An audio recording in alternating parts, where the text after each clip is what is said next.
let's get back into some of our regularly scheduled programming, taking a look at our Canes.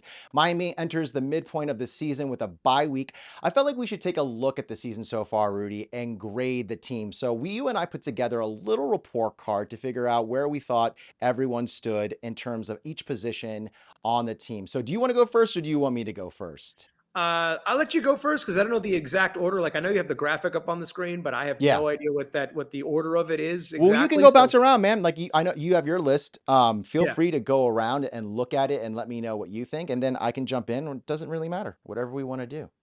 All right, I'll go first, and I guess Go I'll ahead. go offense, and then if you want, like you give yours, then give your defense first, and I'll give my defense afterwards. I guess. Sure, we can start anywhere. Feel free to start anywhere. You can start with the overall, whatever you want. Gotcha. Well, I'll start offense first. Okay. Overall, offensively, I think we're both aligned here. We both went with an A Yeah, because look, it's number one offense in the country. Nobody can stop them for four straight quarters. So there's so many things offensively that Miami hasn't done. One in a very long time, and two, I would also argue that there's some things Miami has never done offensively that they're doing this year with this this is team. true. But by position, it looks a little different. So from my side on the offensive line, I gave them an A minus primarily because they're still playing, hurt. They're not 100%. You haven't seen Right. that line in its true form since week one against Florida because Jalen Rivers is still out hurt. And they've had Ryan Rodriguez out, who was also kind of a surprise going into the year. I think they've done a fantastic job giving Cam Ward time to throw. Sometimes Cam takes a little too much time, and that's not on the offensive line's fault. That's That's just true. football. That's just timing.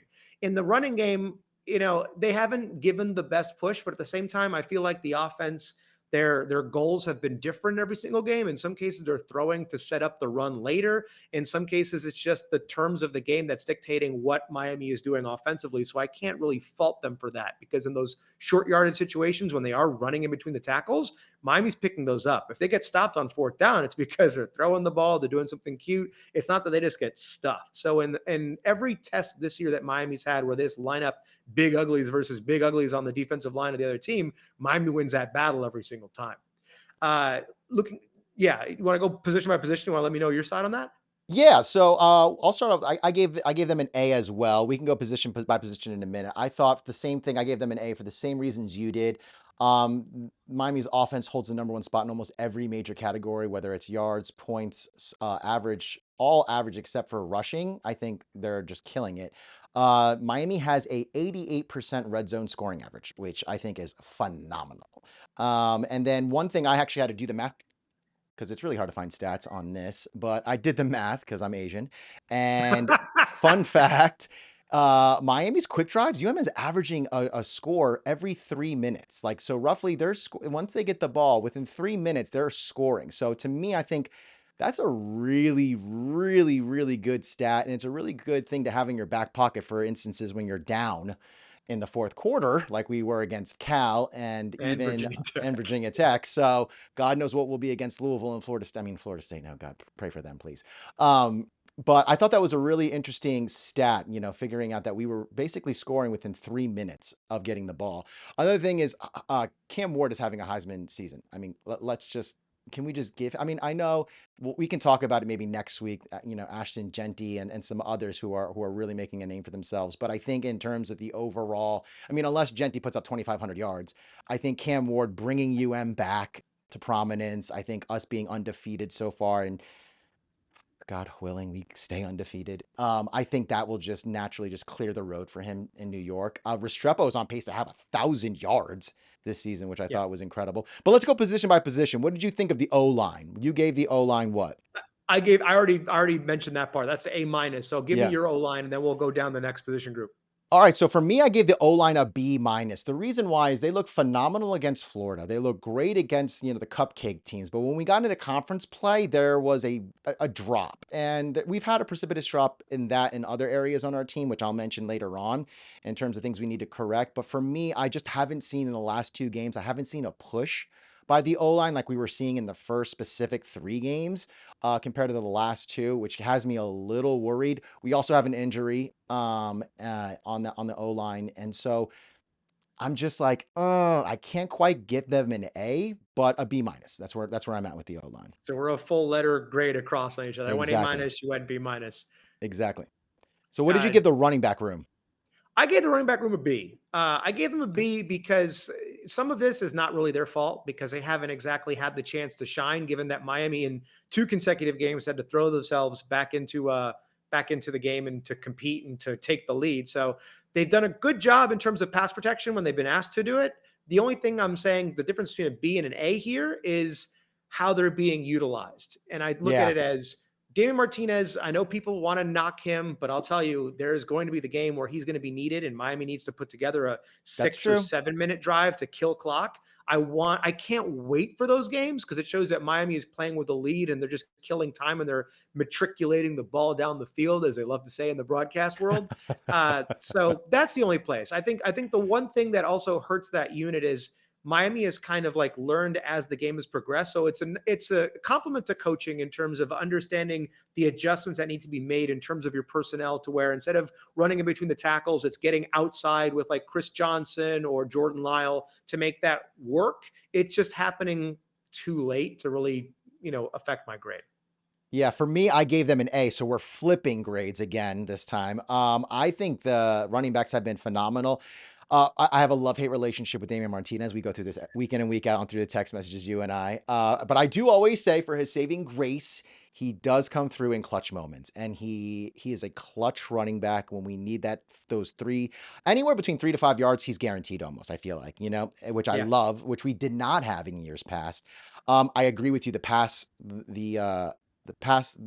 defense has been, or the pass blocking, excuse me, has been exquisite, which is surprising. It's nice to see these guys get in, but I also love the ability to just shuffle through freshmen and experienced players. Like, we're getting Lyle in, we're getting everyone, and Chris Johnson. We're just getting all of these players in, and we're making everyone useful, and everyone's playing a part. And when I think I alluded to it last week, we kind of have this like thunder and lightning, like 1-2 punch with Fletcher and with Damian Martinez, which I really like.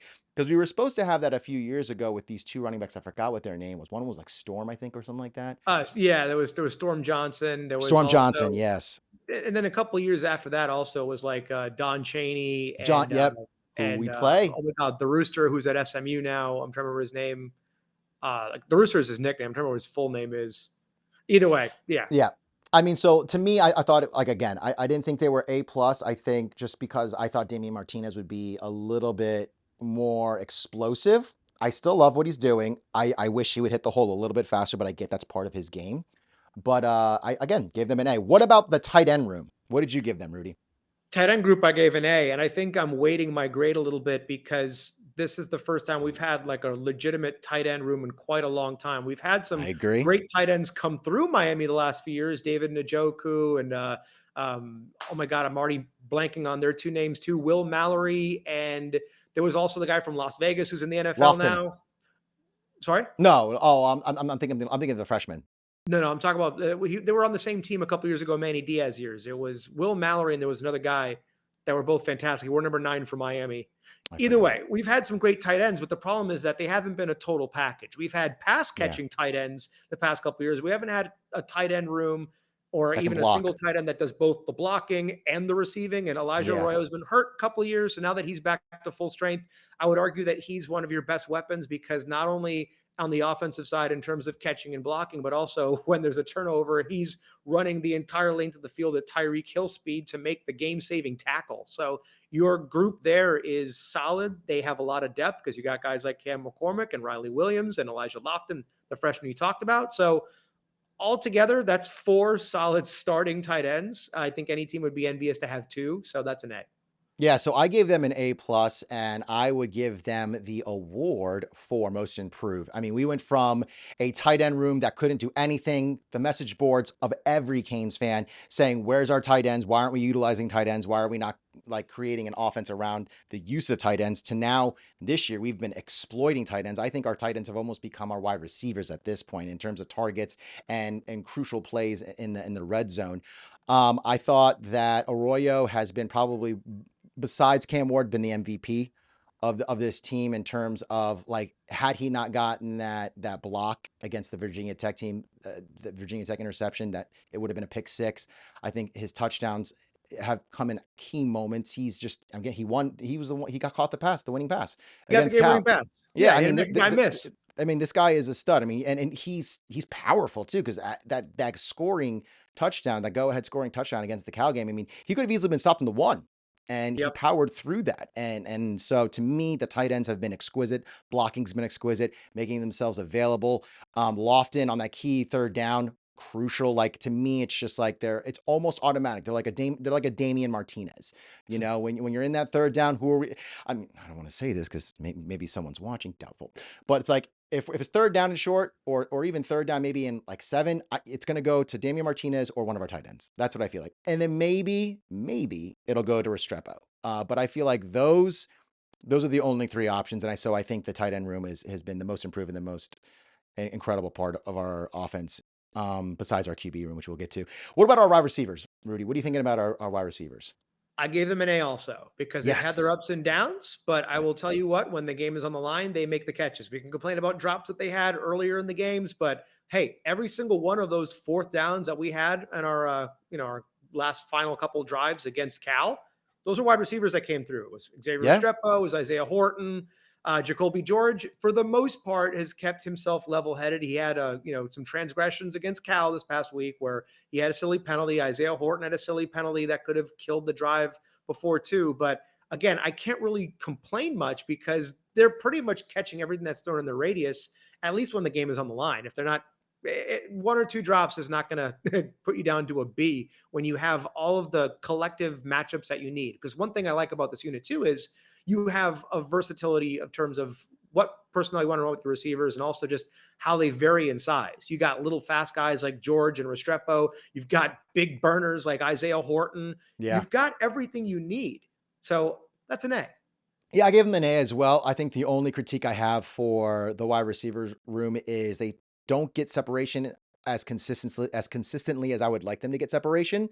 And then the other thing is just the drop passes. I think we got to hone in on the hands. But again, in key moments, they do catch the ball. They make those key plays when they need to. I just would like to see, the only thing that kept them from getting an A plus in my book was just more consistency with separation and catching. Other than that, I think they're an incredible unit. So I wasn't sure if you wanted to add something. No. Finally, I think we don't need to spend too much time on this. We know where this is going. QB room, A plus. There is no room. It is Cam Ward. Yeah, look, everything goes with him. And as much as there are mistakes, as much as there's things that he does that makes everybody want to scream on the sideline when it happens, this team goes with him. And if you look Yep. at the intangibles, the leadership, the preparation, the focus, all of that comes with him. Who's Yeah. to say that other members on the team don't step up if you don't have a guy like Cam Ward on this team? So I Yeah. think just for that alone, that makes him the most valuable player in college football. Live by the cam, die by the cam, guys. That's what it is this season. All right, let's jump onto the other side of the boat, right? Let's go. Let's talk about our defense. What did you give the defense overall, Rudy? And what are some of your thoughts on the defense overall?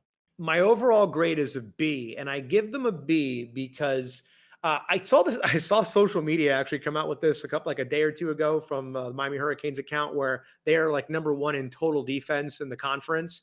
Okay, that's great, but what my reason that the grade isn't lower is because they do figure things out. The defense has, bent a lot.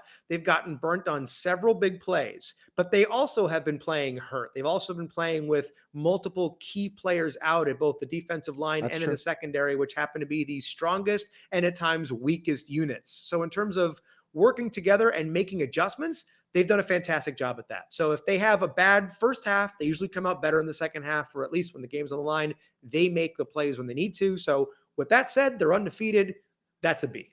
All right, I give them and so it's funny. I'm gonna give a little bit more critique. I'm gonna be a Go little for harder it. on them, but I'm actually Go giving them for a it. B plus. I'm giving them a B plus because, in my opinion, they've been on a precipitous decline defensively, especially when it comes to real competition, specifically conference competition. Our defense ranks currently 52 in points allowed, number 76 in passing yards allowed, and number 29 in rushing yards allowed. Now, that doesn't sound like a lot when you're thinking there's 130 some odd teams, but it does play a big factor in the sense that when you think of teams that have kind of gone to the championship and who have gone to the final, i.e., Michigan last year. Michigan was number one in total defense, number two in pass defense, and number six in rush. So, if we want to get to that upper echelon of college football and we want to play with some of those big boys, I think these are things that we need to fix. These are things, certain areas we need to get better at. My biggest worry right now, like I said, is our secondary, which we can get into specifics. But let's talk about the D line really quick. What did you grade the D line at? I graded the defensive line a B, and I gave them a B only because they are the strongest unit on this defense, but they've also been playing hurt because they've been missing Ruben Bain for the majority of the year. He just made his comeback against Cal. He was hurt in the opening drive against Florida. So you've had players step up like Tyler Barron, who's done a wonderful job. Simeon Barrow was kind of the player of the game for Miami last week in terms of defense. The defensive tackle who transferred in from Michigan State, who had two very key tackles for loss, including a sack and the comeback against Cal. The thing about them that they don't get an A is because I don't think you've seen their true potential yet. I think with a full, healthy Okay. roster, that's where they have room to grow. So I can't give them an A to begin with because I think they have so much more that they can do. And now that everybody seems to be healthy on that line, Elijah Alston comes back, I believe, after the bye week against Louisville. That's the first time you've had that unit completely 100% since Florida, and I think that's going to pay dividends.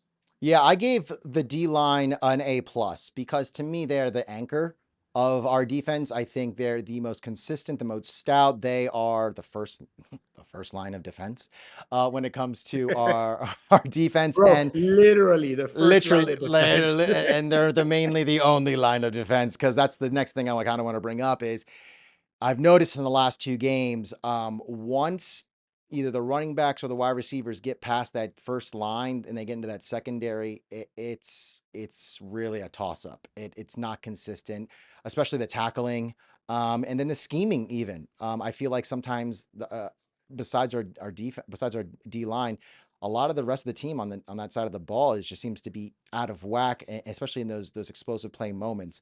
But I gave them an A plus because, like I said, they are the most reliable. They have been. I think we're number one on pressures. I'm pretty Yeah. sure I have to go find that stat. We have the number one ranked defense in terms of pressures, and I think we're number three or in the top five of sacks. So to me, I gave our D line a plus. What about our linebackers? What did you give our linebackers? I get a little more strict here. So I went B minus on the linebackers. And I did that primarily because there are some things here where they kind of make the secondary look worse than they actually are. Yeah, I There are can give some you that. plays. Well, I'll say this because when it comes to setting the edge, that's really the linebacker's job. That's not that's not defensive backs. That's not the secondary. It's not even really the defensive line. It depends on what system you're running. But in this case, the bust that Miami's had on defense when it comes to setting the edge is primarily on the linebackers. And it's not always Kiko Maui because Kiko's the middle linebacker, or if they're running two, he's running, Mike linebacker. He's either eyeing on the quarterback or he's eyeing somebody else.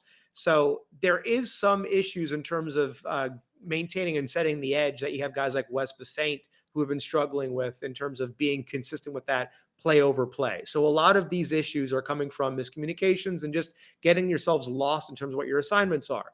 Against Florida, that was on Basaint. There was a missed tackle by Maui Noah against Virginia Tech. It's just stuff that when your defensive line is holding and they're also getting penetration, you need a linebacker to either come fill the gap or they have to spy.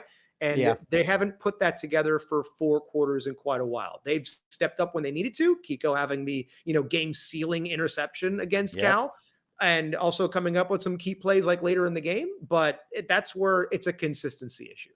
Yeah, I would agree. I gave them actually an A minus, and for the pure fact that, like you said, key moments, Kiko Mauminoa comes up. I think in the last 2 games, he's been a little off, especially with his tackling.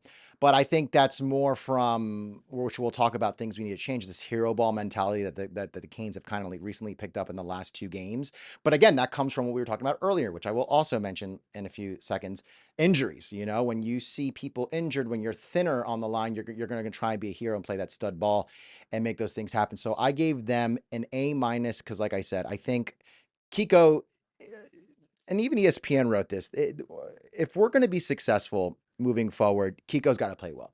It's not just Damian Ward. On the other side, it's Kiko and Kiko Maui Noah has shown moments of brilliance And in the last 2 games, those also show moments of like, you're better than that. Like I feel like I watch sometimes. I'm like, oh, you're better than that, bro. Where are you? Why, you that was a missed assignment. So I gave them an A minus. What about our DB and safety room? What did you give them?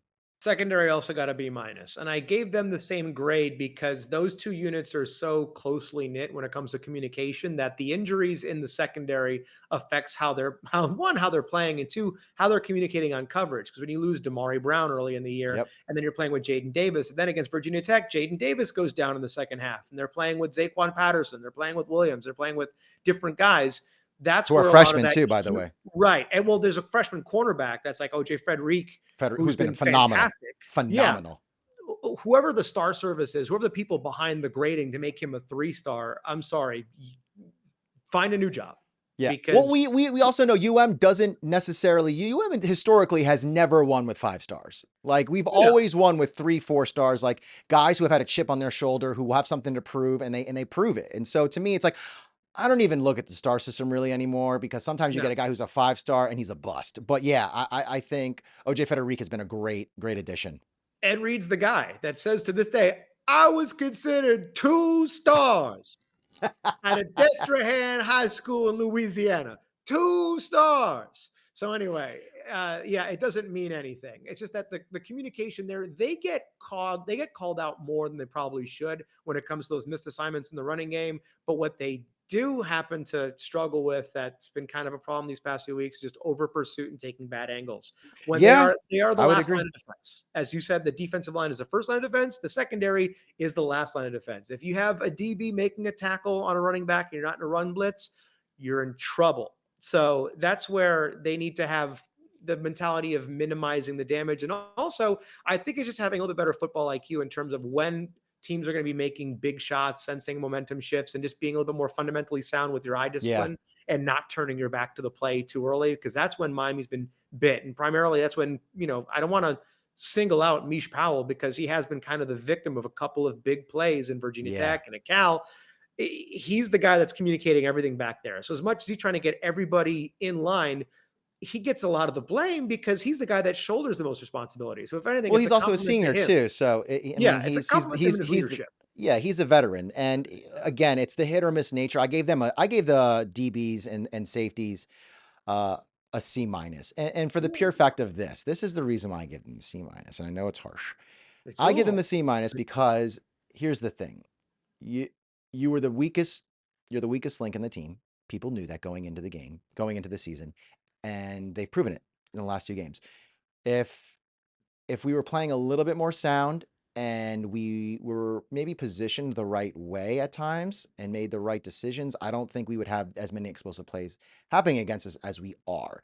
That to be said, we have injuries, like you said, Damari Brown. We do on the inverse side of that, we have OJ Federic, who's just balling out as a freshman, and we didn't think that was going to happen, or kind of no. I mean, there were glimpses. I think in the spring game, people were talking about it. There were murmurs, but we didn't know when until the season kind of really began. But I just think because they are the weakest link on the team and they're going to be the spot that a lot of teams are going to target, especially Louisville. I think even Syracuse down the road, they're going to really exploit, and we're going to have to see with this bye week what the secondary does. Do they grow? Do they take a step forward, or do they remain the same? And we just have to really hope that the D line and the linebackers can hold it down and get to the quarterback and disrupt the quarterback from stepping back too much. Overall, I think we both gave the team an A minus. I think in I give my him an A. opinion, you did. You gave him. I thought you Yeah, I told me an went A straight A. minus. Okay, But so it's then okay. I misput it there. It's okay. I said an A minus, mainly just for the pure fact that I think we're playing great. I think we look great. I think we just need to clean up some things, and we need to play to our potential. I think that's the issue we've had in the last 2 games. We've not played to our potential. There's one thing that kept me from giving the secondary like a C in the range of C that kept me at the B minus, and it's something that it's complementary because some of their opportunities have been because of pass pressure generated by the defensive line and the linebackers, but also because they do when they're playing well, they do have their moments of brilliance. They're number 2 in the country in interceptions. They're That's just true. behind Cal. So Cal has like 11 after the pick six that Cam threw last week, but Miami got number 10 to seal the game.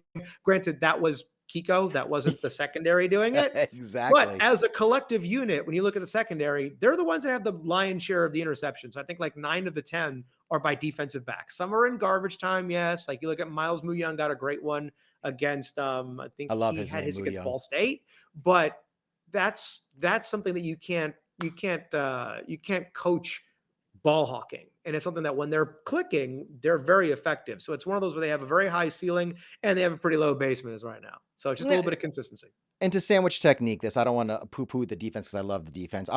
Shout out to my friend German who sent me this kind of stat, which I think is great. For second, the defense is making massive second half adjustments. So just to give you an idea, in the first half against the USF, we were allowing 15 points. In the second half of the US game, 0 points.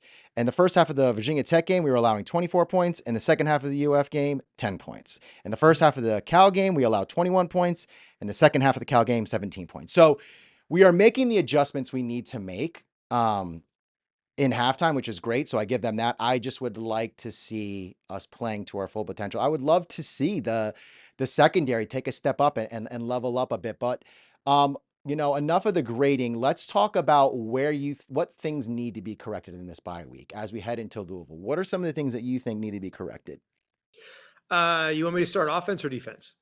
It doesn't matter, just all around. I kept this more all around, whatever you felt like needed to be corrected the Well, most. there is one collective thing across both units, and it's just having a little bit more poise. And by having more poise and not letting the game kind of like get away from you, I think solves problems on both the offensive and defensive sides of the ball. I think where Miami has struggled offensively this season, it's when they feel like they're having to push and they're having to force things. Yeah, When they just take what the defense gives them, and that's primarily advice for Cam Ward. We know we love your magic, and there are times where that magic needs to shine, but you don't need to give us 4 quarters of magic. You could play 2.5 quarters of boring football and just take what the defense gives you. And when you need to, if it's a third down and long, or if you see a hole and need to go do something, like there's times where you need to tap into Cam Ward mode and make that happen. It doesn't need to be every single down. And with that said, that means if you select your check downs, I mean, people were screaming in that Cal game of Martinez is open, Fletcher is open, just check it down, because he yeah, made those plays against Florida earlier in the year, and Fletcher makes a guy miss. And what seems like is a routine 3 yard play, maybe you get a yard of, 1 yard net gain. He breaks for 20 and almost gets a touchdown. So it's putting the ball in your playmaker's hands. Yes, you're the, number one playmaker yourself, but you don't have to do it on your own every single time. And that that's same true. theme defensively is, like you mentioned, it's the hero ball. It's just knowing your assignment and sticking to your assignment in terms of trusting your teammate to be there. So you're not the guy who's going to be making the tackle at the point of attack on the edge, but you have to set the edge. You have That's to drive that runner in to field, the field. like Yep, back in field and not to the boundary, so that your linebacker can make that tackle. You have to exactly. trust Kiko to make that tackle or West Passaic to make that tackle. That makes your life a hell of a lot easier. Yeah. For me, it's the same stuff. Need to eliminate hero ball, stay disciplined, play sound football. I always say this: if I was an offensive coordinator, I would have some sort of like my strategy would always be 4 yards of play. You get 4 yards of play, no matter what it is. Your first downs, touchdowns eventually. You know what I mean? So you don't have to play hero ball. You can play that sound football, and then when you feel like you got it up by 2 points, then you go for some more explosive plays to put it in the bag. Another thing I think it's not necessarily something that needs to be corrected, but something we really should focus on is getting healthy. I think a lot of key players have been playing banged up, and necessary players have been out and need to return. We have 5 DBs on our injury list. Other key players that have been injured: Jalen Rivers, Damari Brown. Hopefully, we can get Jalen Rivers back this week. Well, not this week, but next week against Louisville. Get him Having back Damar, practicing this week. I'll take uh, that. yeah, I mean, so I think to me, like we have to we have to start. I mean, just the players themselves, like you got to start take care of yourself the best you can. Again, I'm not saying that they're not, but I wish we were a little bit more healthy. But again, we're getting into October. When we get into November, there's probably going to be even more banged up players. So I get it's part of the game, but I think if we can stay healthy, we're unstoppable. Another thing is unless we fix our secondary and come up with a scheme or solution like we did last year with our D line. I think last year we started off with a 4-3, then we went to a 3-3-5 towards the end of the year when we had all those injuries. I think that's something we really need to focus on this year, but with our secondary. Uh, Maybe we need to change the scheme up. Maybe that would help. I'm not sure. I have no idea. I don't get paid the big bucks, so I don't know. But we keep getting torched on these explosive plays. So to me, I think there just needs to be a scheme fix in terms of the secondary. And then lastly, I think we need to get a bigger push on the O line. I think that O line needs to flex. I think they need to get their confidence back. Like I said, if we can get Jalen Rivers back, maybe get a unit that is more cohesive and can get that push like we were seeing against UF. And again, the cupcake teams, you're expecting that, but I think a team like UF, that the SEC line kind of showed that, like, we have the potential. We can push, and people have even said, we have an SEC line, in And they the were ACC. dominating the line of scrimmage against Cal. Like, it's one of those things where if the game didn't get so off the rails with the defensive missed assignments and the missed tackling, Miami probably runs that ball 20, 30 more carries and they cruise to an easy win because it's something that you saw opening series, the second series, what they wouldn't when they didn't even need it because it was 1st and 10. They're getting 5, 6 yards on first down. So they were doing really well. It's just a matter of how the rest of the game is playing out so they can play complementary football. And Yeah, that's the biggest thing because Miami, the fact that they're winning by not playing complementary football, if anything, they're playing the opposite of complementary football. It's almost as if like the one thing about this team is that they're all together. They all play for each other. So it's not like the struggles of years ago where it's like the offensive yeah. goes out there and says middle finger to the defense. We don't care. We're going to be 3 and out so fast in 20 seconds. Good luck. Go stop them. Go stop them, buddies. Go ahead. Go And then back the to defense work. goes out there and says, oh, can you move the ball? There's Yeah. so much tension between units where one isn't performing and it's putting unnecessary strain on the other. In this case, you don't have that, but if they can just put it together cohesively for 4 quarters, it's going to look a lot like when they played Florida. They're going to be blowing people out. Yeah. So what's your outlook for the remainder of the season? How do you see the next 6 games going? Oh my God, the glass is half full. The rosy colored glasses are still on. Like the way I'm watching this season play out, you can't help but feel. I don't know if you're just if I'm being slowly fooled here because I've seen two of the worst games that this team has played where they always lose in the past. It's just a fact of life. When you watch my music play, they did against Virginia Tech and Cal, they lose. And Yeah. sometimes they don't keep it close. Sometimes they get blown out in play like that. I don't see that happening again. I said that last week. One of these weeks we're going to be right and they're going to put it together. Louisville, Oh, I'm interested to see how they respond because, losing two in a row and well, I don't think it was two in a row, but they lost two. Losing Notre Dame and then losing SMU, two different styles of teams. I was honestly a little surprised to see them lose to SMU the way that they did because yeah, me too. that's a small finesse kind of team. They're not exactly very physical. It shows that look, Miami has to take them has to take them seriously. They can't take them lightly, but they should out physical Louisville. They should win that game without having a whole lot of drama. But this is why college football is there. Y- And every single game after that, Miami should have smooth sailing up until the ACC championship game. Yeah, I mean Louisville's got a randomly undefeated Virginia team coming in this week, which should be very interesting. I don't see them losing, but good God, if they lose to an undefeated Virginia team, and then we have to play a Louisville team that's literally on a 3-game skid, like that's bad news bears for us. Yeah. I know you took the glass half full. I sadly am going to take the glass half empty. We are getting this the spread in the fourth quarter and going into the second half of the game. It's widening and it's making my eyes bulge. I just we've been on a precipitous decline defensively. And Louisville will not only be a test, but it will gauge to see where we're at. Are we going to come out of the bye week? I think we're 2-8 or 2-5 in the last 7 or 8, like 10 years since 2015 coming out of the bye week. So we do not have a winning record coming out of the bye week. We'll be playing a Louisville team that will no doubt, no doubt be playing their Super Bowl, just like Cal did with us. I mean, I think we're going to be everyone's Super Bowl team, to be honest with you, moving forward. Which has And been the case for Miami, even when they were bad. Miami's always been every team's Super Bowl. So when they yeah, say we beat Miami, they don't care what the year is. They just know, oh, people know that brand. If we beat them, it doesn't matter if they've won 4 games, 5 games in the season. yeah. So I think we're gonna lose one more game. I don't know when it's gonna be, but we're on the road again, and it's a team that can create a lot of explosive plays, specifically through the air.